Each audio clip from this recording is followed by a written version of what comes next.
So as you probably don't know, the first 2 videos I made on my channel were on Bloons TD6.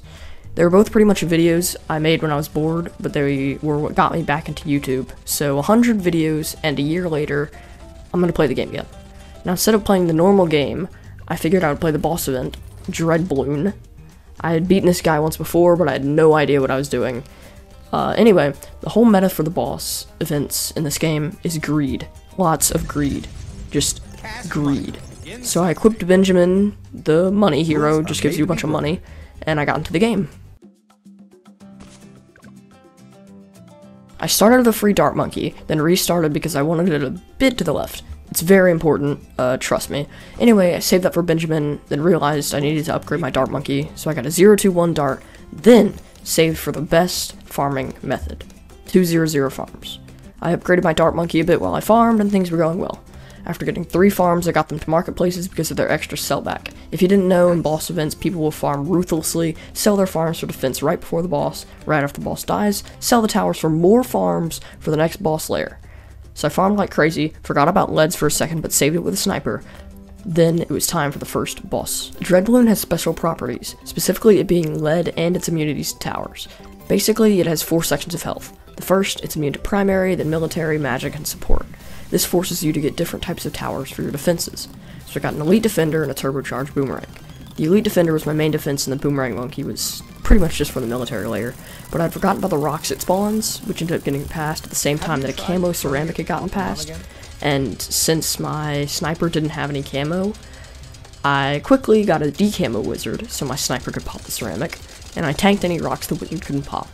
After that disaster, the boss went down with ease, and I was gaining some confidence in myself. I sold my elite defender and wizard and kept farming, even got some boats for farming, and then I lost in round 49 because I had no defenses. Of course, I'm not a cheat, so I didn't use a continue, and I just restarted from the beginning. I beat the first layer the same way except with a sub instead of a wizard, and I lost in round 57 and used a continue.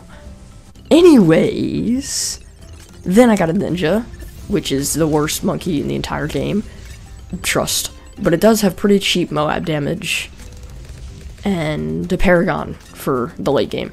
I made it to the second layer, sold all my hard-working farms, and bought a MAD, which is a very strong military tower. The boomerang and ninja were enough to defeat the military immune layer, and I defeated the second boss. Sold all my defenses, and bought back my farms, as well as a primary mentoring for some extra support. Because I was afraid of dying again, I bought a crossbow master, which is pretty good in the mid-game, and it helps get pops for a dart paragon. Paragons are the strongest towers in the game, basically being a final upgrade above tier 5s. So a paragon's power is determined by how much money is spent on the tower, and pops the towers have. So I started grinding pops for a dart paragon. For the third boss, I gambled a bit by only getting a MAD and a permacharge, which was enough to beat the boss. This under-defending allowed me to farm a bit more for the last 2 layers. Or tiers for the boss, sorry. And I farmed a lot. I farmed so much that I was able to get an Apex Plasma Master degree 41. And because Paragons get insane buffs every 20 degrees, this, plus a MAD for the primary layer, destroyed the tier 4 boss. This time I didn't sell anything, and I just got some extra farms to get a bit more defense for the final boss tier. I was confident that this Dart Paragon could beat it. And so, on round 119, one wave before the final boss, I sold all my precious farms for a Ninja Paragon, then realized I was $200,000 short. So instead I got a Boomerang Paragon, named it the Dread of Dreadbloon because it was going to be amazing, even though it was degree 18, and I started the boss. And as soon as I started dealing damage, I realized a problem. Both of my Paragons, all of my defenses were primary. I forgot the entire point of this boss. The fact that you have to spread out your defense. Still, I thought the MAD would be able to pop the primary layer before it got too far, but I was dead wrong. It popped it on the second loop, and the Dart Paragon was able to get it to half health, but I was doomed. I tried to move the Dart Paragon with the support heli, but they can't be moved. Ironically, Dreadbloon dealt 0 damage to Dreadbloon, and it never would, so I sold it for a Ray of Doom, but I knew it was over. Until I realized that my stupid dart placement, moving a little bit to the left, was meaningful after all. Because the first dart monkey was placed far enough to the left, it was able to see a little bit of the third loop, which was just barely enough to defeat the second half of Dreadbloon's health. All of it was planned the whole time. I'm a genius.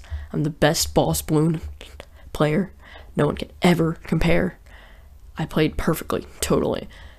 Even though this wasn't even the elite boss, this was like the easy boss, easy level. But who cares, I beat it. Anyways, subscribe, like.